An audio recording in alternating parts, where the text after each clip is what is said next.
Hello, book people. I'm here today to talk about The Book of Strange New Things by Michel Faber. The Book of Strange New Things is the story of a pastor named Peter who gets the opportunity to go to a newly settled world. This corporation offers to bring him up to basically to preach to the native population on this world. The world is called Oasis, and it's not really clear at the beginning exactly why the corporation wants him to preach to this native population.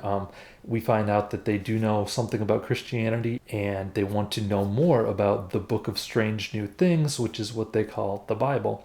So Peter, for someone who's an evangelist, like this is like an amazing opportunity, right? Just to spread the word to this completely new people. So he's really excited. He goes. He's stressed out though about leaving his wife B behind on Earth. He goes to this new planet and he meets these really weird looking little creatures that live on Oasis, the Oasins, and it's almost like their face is so alien that he's not sure where to look. It's very disconcerting to even look at them. But the thing that really surprises him is they are like incredibly open to learning about Christianity, and in fact he learns that they demanded that a preacher be sent to teach them more about the Book of Strange New Things. But while that's going on and everything's going very well with that, he starts to question things. Why do all the other workers, the other Earthlings on this planet act so strange and so kind of withdrawn?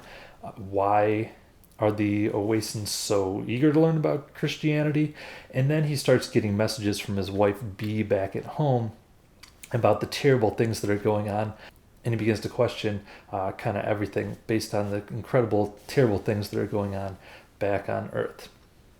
This was the first book I'd read by Michel Faber, and it's beautifully written. I really enjoyed the writing in this. It's science fiction with a very, I guess, a little bit of a literary bent, I would say. It's very beautifully written, and it was kind of an interesting read because at the beginning of the story, I was least interested in the letters he kept getting from his wife back on Earth, and of course, most interested in what's going on with these inhabitants of Oasis and what's their deal.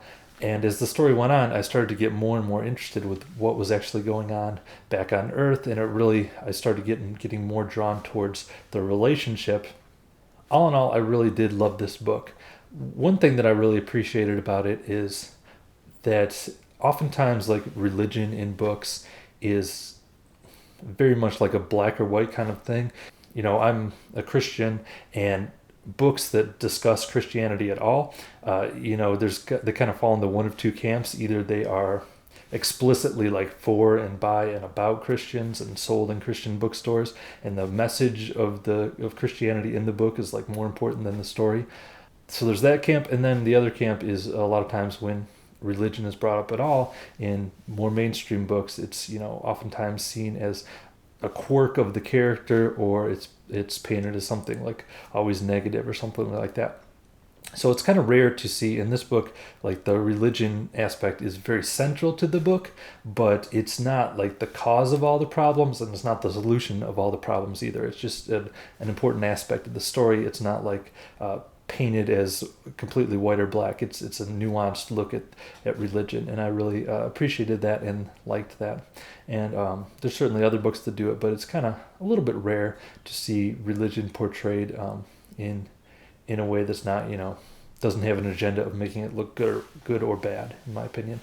So I found that very interesting, and I think that literature is one of the great things about it is it allows us to explore big ideas, and of course religion is one of those. So I really appreciate any time a book can give us kind of a nuanced look at those kind of big questions, and this book did just that.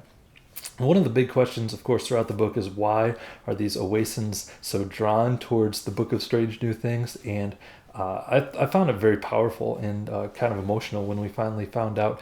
The ending worked very well for me. I know I saw some other reviews and Goodreads and things like that where people felt like we didn't get they didn't like the ending. They didn't feel like it was resolved to a satisfactory way. But to me, the ending was very powerful and worked very much so. So that is the Book of Strange New Things. I really recommend giving it a read. Michel Faber is a really good writer, and I'm definitely going to look up more of his stuff. I did read somewhere that he said this might be his last book that he publishes, so that would be a bummer. But I'm looking forward to reading more of his stuff. If you like this, just want to recommend a couple other videos. I've got a link here to my review of Who Fears Death, one of my favorite books I've read this year so far, and then also a link to my video where I discuss the hypothetical question, what novel would you recommend to an alien race to teach them about humanity? Also, subscribe to this channel so you can not miss a video. I post videos on Saturdays and Mondays and sometimes other days too. Thanks so much for watching. Bye.